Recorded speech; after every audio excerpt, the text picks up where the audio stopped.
Hey there, Robert Ferringo of Doc Sports here with your Thursday NFL Week 2 preseason roundup. Be sure to like and subscribe to Doc Sports YouTube channel and head over to Doc Sports for all of your sports handicapping needs. If you're looking for winning football picks, I've posted 7 of 11 winning years. I've posted back-to-back winning preseason weeks to start the season, and I'm often running on what I hope will be and what I think will be one of my best football betting seasons ever. I would love to have you on board.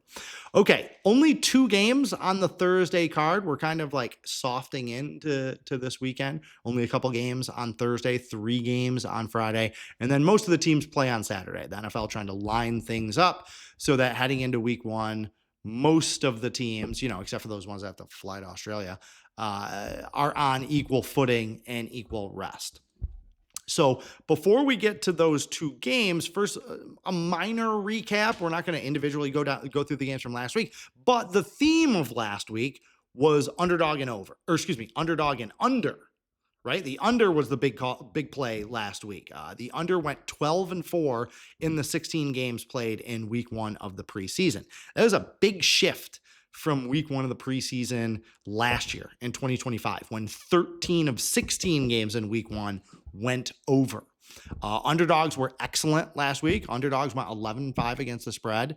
And most of those wins against the spread were outright wins. There were 10 outright underdog winners last weekend. The public did not fare very well. The sharps, like myself, did very well. The teams that won their game last week went 15-1 against the spread. So if you just pick the winner in the game, they were going to beat the number. And actually, it wasn't 15-1. It was 15-0-1. The only team that didn't win and cover the number was New England, because they tied and they were home underdogs. So that scored for them. So the number did not come into play. There wasn't that game where a team was catching 4.5 points and they won by 2 or something like that. That didn't happen once. That's kind of unique, actually. Now, I mentioned last year that the over went 13-3 in week 1. So you wonder if there was like a big regression the next week, right? Like everybody overreact, everybody running to the window to bet the over. Did the books jack up the numbers? No. The following week, week 2 last year, after that big over week, all the teams went 8-8 against the total. Same thing with the underdogs. The underdogs went 11-5 last year, just like they did this year. 8-8. Everybody split. So don't overreact to week 1 just because there were a ton of underdogs that came through or won outright, and because a ton of games went under. Do not expect that is going to carry over into this week. In fact, I think we can expect some regression. Now, first game on the board, we have Las Vegas at Houston. Vegas, a road favorite here at -1. Kickoff here is at 8 p.m. The total is 37.5. Now, Houston got trucked last week, frankly. They lost 27-7 to the Chargers at home. D'Amico Ryans was a guy that looked like, pretty no-nonsense, serious preseason guy. He was 7-3 against the spread heading into last week. But last week, he looked disinterested. He looked like he didn't care about the preseason. And listen to him talk this week. He's already said that his starters aren't going to play. Looks like he doesn't care about this preseason either. Now, the fact that he lost Jaden Higgins, the wide receiver, got injured at joint practice this week, tore his ACL, is out for the season. That kind of thing has an impact on a head coach. Okay, you lose a key guy, you're going to be more protective of your other key guys. So I get it why Houston doesn't want to play any starters and why they're really just, the preseason is just an annoyance to them. That's what it looks and that's what it feels like and that's what it sounds like to me. Not really the same thing for Vegas. Now, they lost at home last week, 27-14 against Arizona. But Arizona had the advantage of playing in the Hall of Fame game. Over the last 5 or 6 years, teams that played in the Hall of Fame game have done extraordinarily well in week 1 of the preseason. And it makes sense because it's their second preseason game. They've knocked the rust off versus their opponent's first preseason game where they're still working out the kinks. Now that's not the case for Vegas. And Vegas still does have some motivation, okay? Clint Kubiak, I think he wants to get that first win, right? I know it's only the preseason, but he's a rookie head coach. He's a first-year head coach. He wants that first W, man. Also, they still have some quarterback issues to kind of sort out. Kirk Cousins is undeniably the starter. He needs to knock off some of the rust in actual game action. I wouldn't be surprised to see him. But then they also need to decide, are they going to keep Aiden O'Connell as a backup? Do they need him? Is Mendoza good enough where they can only carry two quarterbacks? Is O'Connell playing well enough to justify being the backup or being a third quarterback on this team? So I expect a lot of snaps and a lot of action for O'Connell and Mendoza. So, the advantage, I think, in motivation and in a lot of things is on Vegas. And in fact, that's why they're the road favorite in this one.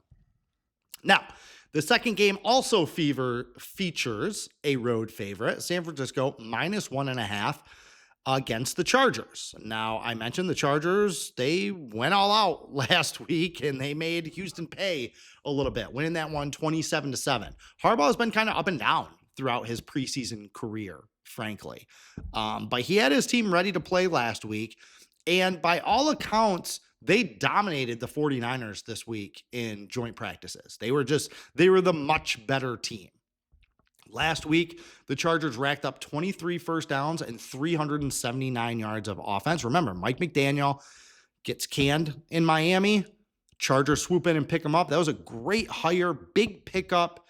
I am very interested. A lot of people are very interested to see what he does with Justin Herbert, how that relationship works out, how that Chargers offense ends up shaking out this year. Well, it looked very good with nothing but backups. Trey Lance started and played terrible.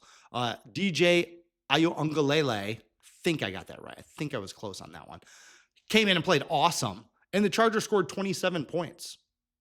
Okay, we'll see if that continues and that carries through to this week. For San Francisco, they didn't play anybody last week, and they still played a little better than I thought. They were big home underdogs. They were one of three teams that were underdogs of 5 points or more. They're the only one that didn't win outright, but not for lack of trying. They were at home, or they were playing against Tennessee. Same thing. New head coach, Robert Saleh, wants to make a statement. Tennessee left their starters in way longer than I was expecting them to. San Francisco didn't even play their starters. Of course, more veteran team, wouldn't expect them to. So despite everything pointing towards Tennessee, who did win 19-13 and did cover the early line, San Francisco actually played pretty well. I was impressed by their defense. Their second team defense played very well. And offensively, we'll see if this carries over into this week. They threw the ball 44 times with Adrian Martinez and Curtis Rourke. Now, Brock Purdy's going to get some snaps. The first team offense will make an appearance. Kyle Shanahan he's nowhere near what his father was. His father was one of the all-time great bets in the preseason.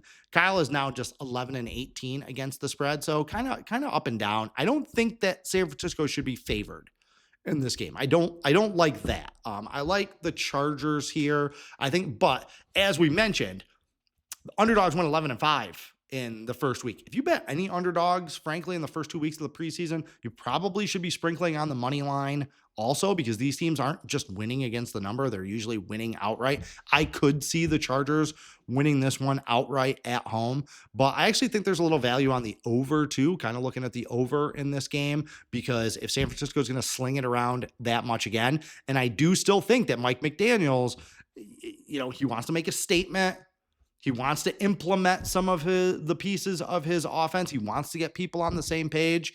I could see them throwing up another 300 plus yards of offense. So I don't think this one's going to be a shootout or anything like that, but the total's around 37.5. So take a look at the total as well. So, all right, that's it. Those are your only two games for Thursday. I will have a Friday roundup and then a Saturday roundup as well, where I break down all of this week's NFL preseason action. In the meantime, head over to Doc Sports, get yourself signed up for a full seasons package of my football picks. Take advantage of the early bird price. Hasn't been raised in 25 years. You can get locked in and get all of my picks every week from now through the Super Bowl for less than $30 a week, for about around $25 a week. One top game from one handicapper each week, $30. So I'll let you do the math on that one. All right, that's it for today. Until next time, Carpe Diem. Good luck.